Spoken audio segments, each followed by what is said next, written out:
The hard decisions don't feel like decisions. The relationship, the job, the thing you finally said after a long time of not saying it. They feel more like discoveries. At some point, you notice you've already decided. The deliberating was real, but somewhere beneath it, something had already settled. You were the last one to know. That experience is stranger than it sounds, because if the decision was already made before you consciously made it, what exactly was the you that was deliberating? That's not a philosophical trick question. There's an experiment with a very specific, uncomfortable answer.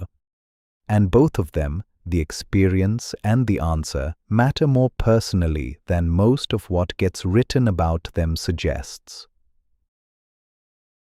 In October 2023, two neuroscientists published books about free will in the same month. Robert Sapolsky at Stanford, Free Will is Completely and Utterly Impossible. Kevin Mitchell at Trinity College, Dublin, Evolution specifically gave us the free will.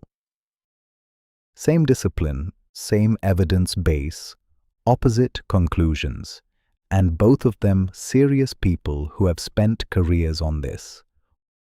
What that collision tells you is not that the science is confused. It tells you that the two books are answering slightly different versions of the question, and that neither of them has quite located the one that matters most. Because what's actually at stake here is not an academic problem. Every piece of blame you've ever assigned, to yourself or to someone who hurt you, rests on a single assumption that the person could have done otherwise. That's the whole architecture underneath guilt and resentment, and the private verdict you carry about your own worst moments.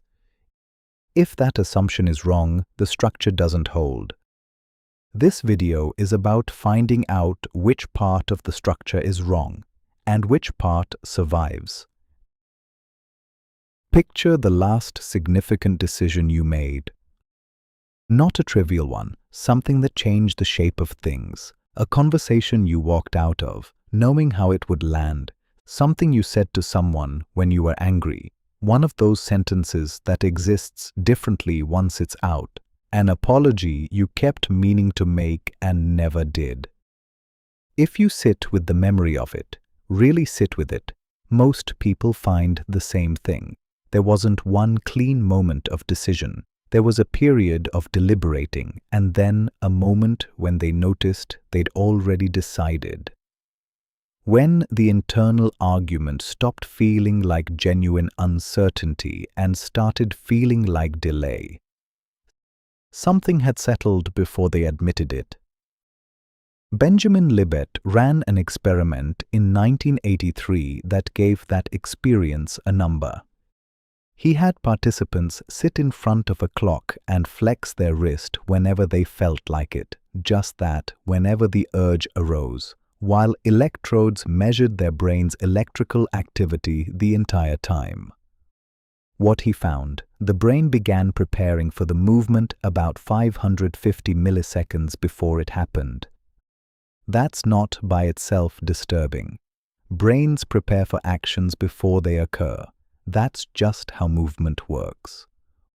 What was disturbing? Participants only became aware of wanting to move roughly 200 milliseconds before they moved, which means the brain had started the process 350 milliseconds before there was any conscious sense of intending to do anything.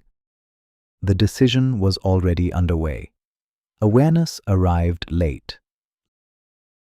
Libet named this electrical signature the readiness potential, the brain's preparatory buildup, measurable before the conscious mind knew anything was happening.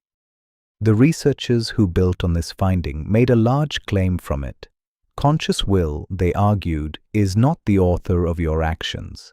It's a narrator, constructing a story of choice after the fact.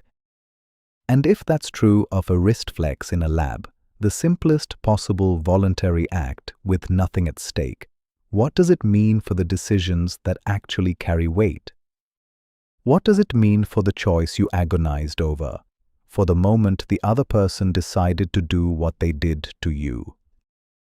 This is where the question stops being about philosophy and starts being about the things you actually carry.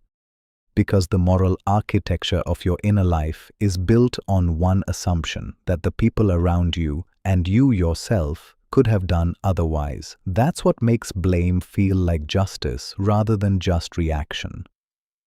It's what makes guilt feel like accountability rather than just pain. But notice something. The same possibility that strips credit also loosens condemnation. If neither your best moments nor your worst were authored quite the way you assumed, that cuts in both directions.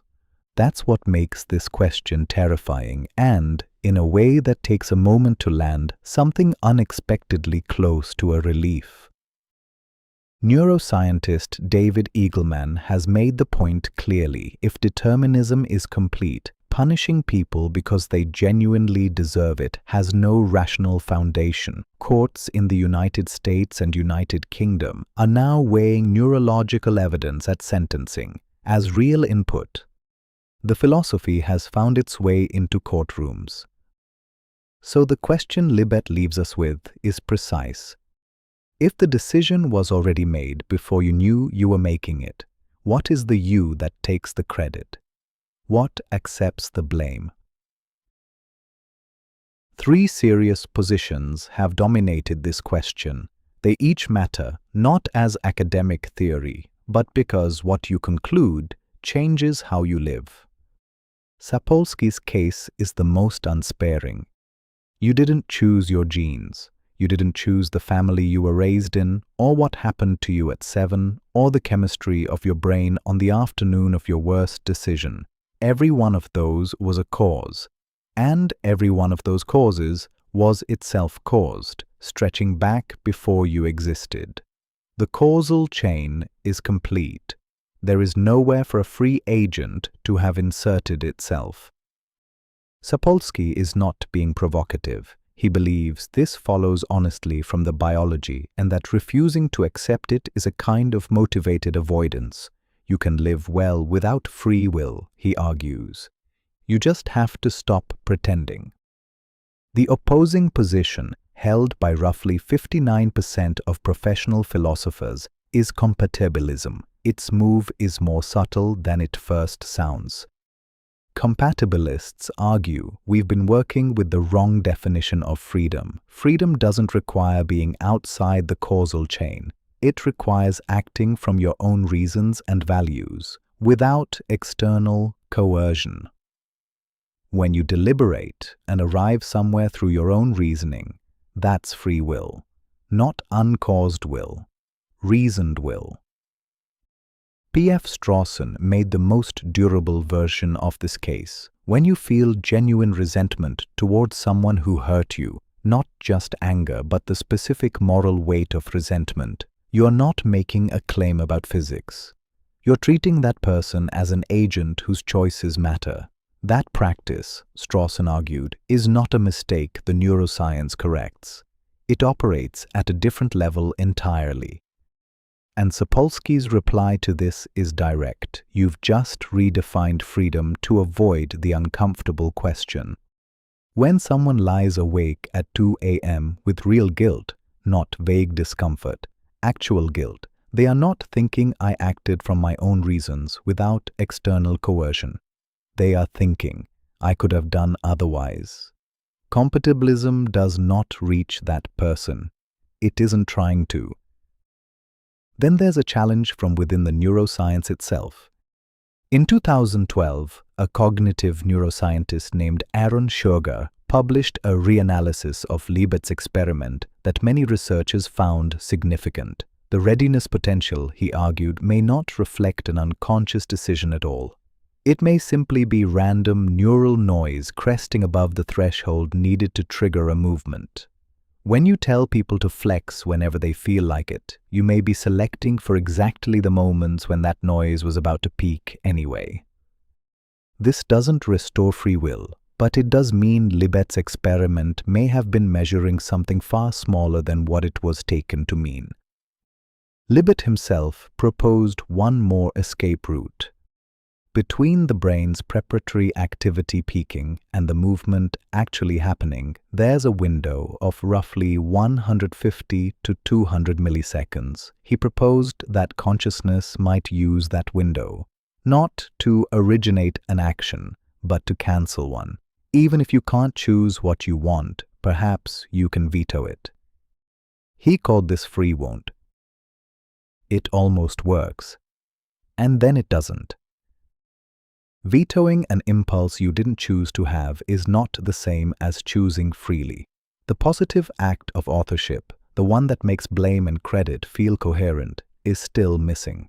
The wanting still came from somewhere you didn't select.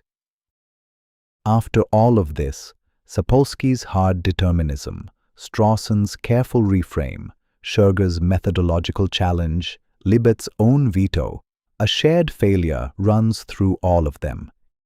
Every one of these frameworks has been asking the same question in a slightly different form. Everyone has run into the same wall, and the wall isn't getting shorter, which raises a possibility none of them have seriously entertained. What if the question itself is the problem? Not unanswerable. Wrong. Wrong in the sense that moral responsibility may not actually depend on it.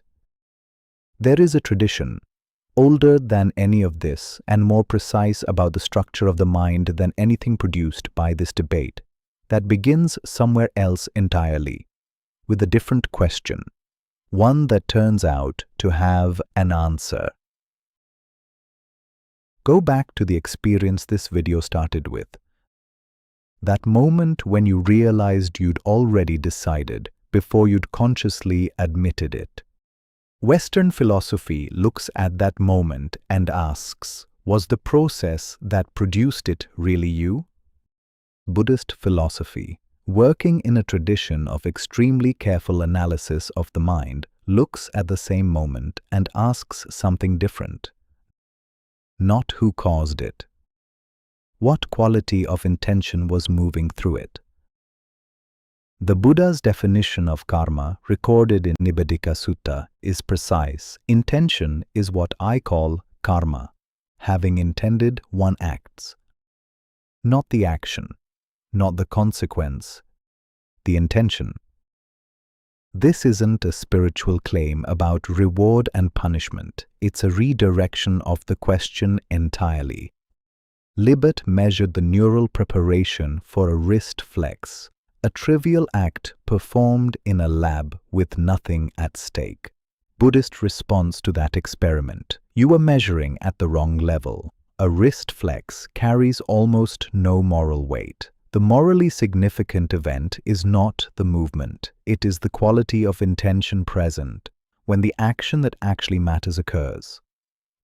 Consider something small and familiar. Two people apologize for the same thing. The words are identical, the timing is identical. One apology comes from genuinely seeing what they did, the other comes from wanting the discomfort to stop. From the outside, you can't always tell the difference, but the person receiving it often can, and the person giving it always can. The outward act is the same. What differs is the quality of what's moving through it. That distinction, not between actions but between the quality of intention inside them, is exactly where this tradition begins. The word for that intention is chetna, not intention in the narrow sense of making a deliberate choice, something broader, the directional quality present in experience itself, moment to moment. It's a word worth keeping because English has no real equivalent. In the careful analysis of mind that this tradition developed, chetna is the volitional quality present in every moment of consciousness, not just the moments of deliberate choice, every moment, including the ones we call unconscious, including the ones Libet was measuring. Libet called it a gap in time between unconscious brain preparation and conscious awareness of intent. This framework calls it something different. A gap between two qualities of Chaitna moving through those moments, both volitional, neither outside causation, but not morally equivalent. What makes the difference? A quality called sati. The simplest translation is clear seeing, genuine attentiveness to what's actually arising in a moment, rather than acting from habit or fear or the accumulated weight of not quite noticing. When sati is present in a moment of chetna, the quality of that intention changes, not because sati breaks the causal chain, because sati is part of what the intention is. Buddhism doesn't give you your free will back. What it gives you instead, a more precise account of what the morally relevant event actually was. Responsibility doesn't disappear here. It relocates. That means your worst moment does not define you as a fixed author, but neither does it disappear. It becomes part of the stream that shapes what comes next. What you did matters, not because you were the uncaused originator of it, but because it was real, and causation is real, and the quality of intention that ran through it continues to shape the intentions that follow. The I that was anxious about being the uncaused author of its choices was, on this account, asking the wrong question. The question the structure of mind actually permits is not, did I cause this? It's what quality of intention was present. Was sati there, the clear seeing or the fog? That old habit running on its own, the particular blindness of that moment, the not quite noticing what was actually moving through you. That question is answerable, and this framework argues the question worth asking was different all along. This sounds abstract until you notice how constantly you already apply it. Every time you try to forgive someone, you're already asking this question, whether they saw clearly or didn't, whether something could have reached them in that moment or nothing could. Every time guilt rises in you about your own behavior, some part of you is already making a judgment about the quality of intention that was present. The philosophy is not introducing something foreign. It's naming something you do every day without a framework for it.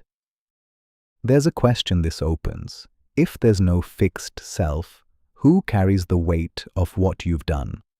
A later philosopher named Vasubandhu gave a precise answer. The stream does. Each moment of intention shapes what follows. No soul required, but genuine continuity and genuine direction. Two things to be precise about. The full Buddhist account of karma extends across lifetimes. That's not the argument this video is making. The claim about Chetna and Sati stands without that metaphysics. I'm working with one part of a much larger framework and being clear about that. And a Western philosopher named Dirk Pereboom arrives at a neighboring place from a different direction, accepting hard incompatibilism, accepting that robust free will is an illusion. He argues the right response is not nihilism. It is compassion toward others, toward yourself. Retributive punishment loses its rationale. Understanding takes its place. He calls it optimistic skepticism. The Buddhist move is more structural than that. It doesn't just recommend compassion as the right attitude, it gives you a different object for your attention entirely. Somewhere in your life, there's probably someone you haven't quite forgiven. Not because you're holding a grudge, but because the specific thing they did, the deliberate thing, the thing they chose, still feels like it tells you something true about them. The question this framework leaves you with is not, could they have done otherwise? It is, what quality of intention was present in that moment? Was clear seeing there, or the fog, the habit, the old groove, the not quite noticing what they were actually doing? That doesn't make what happened smaller. It changes what you're actually addressing when you try to address it. The harder version is the one you turn inward. About your own worst moments, the ones you'd take back, Was there clear seeing, or something else running you, something older than the moment, moving on its own? Here is what I think survives all of this. Not authorship. The fiction of the uncaused self who stands behind everything it does, that doesn't survive. What survives is responsibility without authorship, the recognition that what moves through you, the quality of intention in each moment, shapes what comes next, that you are the stream, not the author standing outside it, and that the stream is not fixed. It becomes what the quality of its intentions has made it. That's not a consolation prize for losing free will.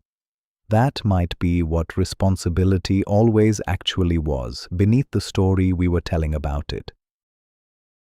Whether the clear seeing is itself chosen or just another moment in the stream, Buddhist philosophy would say, yes, another link in the chain. And then it would say, that was never the problem you thought it was. If these questions are worth following, subscribe. Every video on this channel begins where the previous one didn't finish. That's not an accident. It's the only kind of thinking worth doing. I'll see you in the next one.